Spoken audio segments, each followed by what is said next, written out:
But because the murder of George Floyd opened the eyes of the world and sparked global calls for change, here in D.C., people rallied for that change in Lafayette Park at Black Lives Matter Plaza.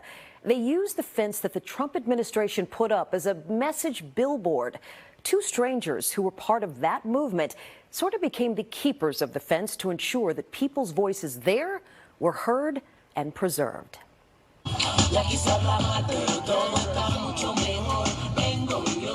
On any given night during the summer, fall, or winter of 2020, you may have encountered Nadine Seiler. Just being a black person living in America, I had to be part of it. The native of Trinidad and Tobago now lives in Maryland, but she made Black Lives Matter Plaza and the sidewalk right in front of the fence outside the White House her home for 3 months. People were protesting, and when they were finished protesting, they would put their signs, their protest signs, either on the ground or they would adhere them to the fence. Nadine and Karen Irwin, a woman she met while protesting, joined together and made it their mission to protect the integrity of the hundreds of signs and posters that people placed on the fence to voice their frustrations following the murder of George Floyd. Most of them were Black Lives Matter centered, but there were signs about, stop killing us. There were signs about legalize blackness. There were signs about the police, to fund the police.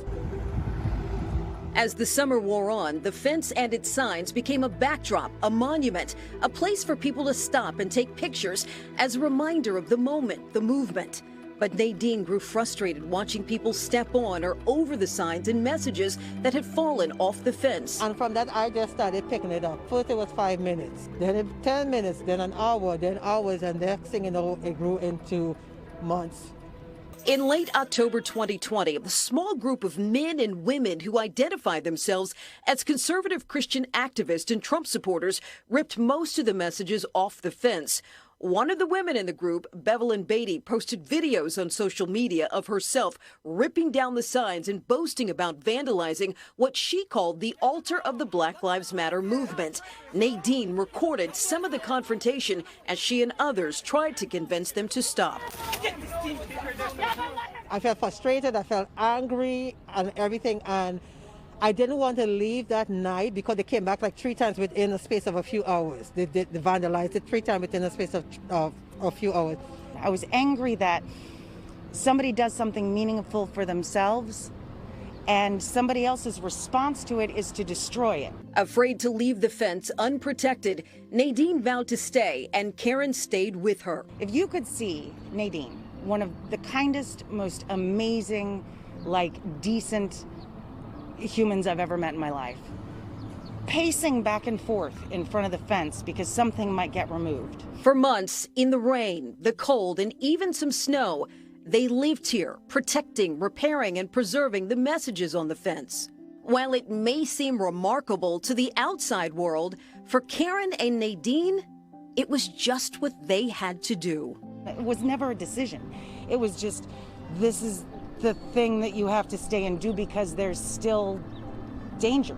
Nadine's job is like curator, right? Nadine's job is to wave the flags and wear the costumes and to yell at people and to make the signage make sense and to give me direction as to where it is I can be most useful. For us, these are our family, these are our people. We are going to say that they matter, and we're going to make sure that you don't do it. Nadine and Karen preserved approximately 900 of the messages and signs that were on that fence. They, along with the people from the Black Lives Matter movement, are hoping a museum or an organization will come forward to preserve them in a space or in a way that they will be valued. Now, the Smithsonian can only take items if they know the original creator, and in this case, it's hard to know everyone who created a sign that went up on that fence. They did a great job, and we also want to give a special thank you to photographer Robin Fader, who beautifully documented Nadine and Karen's mission to preserve the fence. Robin has worked with us for many years here at News 4 and helped us share Nadine and Karen's story.